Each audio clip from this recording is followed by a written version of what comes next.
আজকে আমাদের বিকেলের নাস্তা হলো চিকেন নুডলস।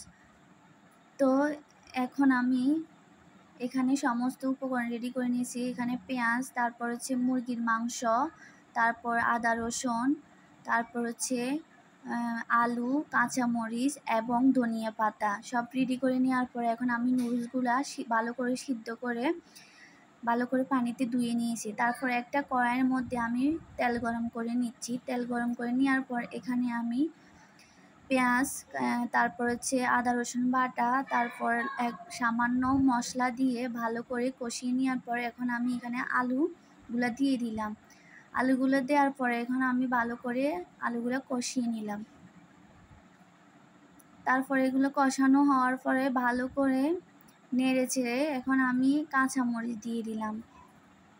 কাঁচামরিচ দেওয়ার পরে এখন আমি এখানে সিদ্ধ করা নুডলসগুলো দিয়ে দিলাম। দিয়ে তারপর এগুলো আমি ভালো করে নেড়ে চেড়ে মিশিয়ে নিলাম। মেশানো হয়ে গেলে এখানে আমি নুডলসের যে মশলাটা থাকে ওই মশলাটা দিয়ে ভালো করে আবার মশলাটা মিশিয়ে নিলাম। তারপর সব শেষে আমি এখন এখানে ধনিয়া পাতাগুলা দিয়ে দেব। তারপর একটা প্লেটে পরিবেশন করে নিলাম। নুডলসগুলো দেখতে যেমন ইয়াম্মি, খেতে অনেক মজা হয়েছে।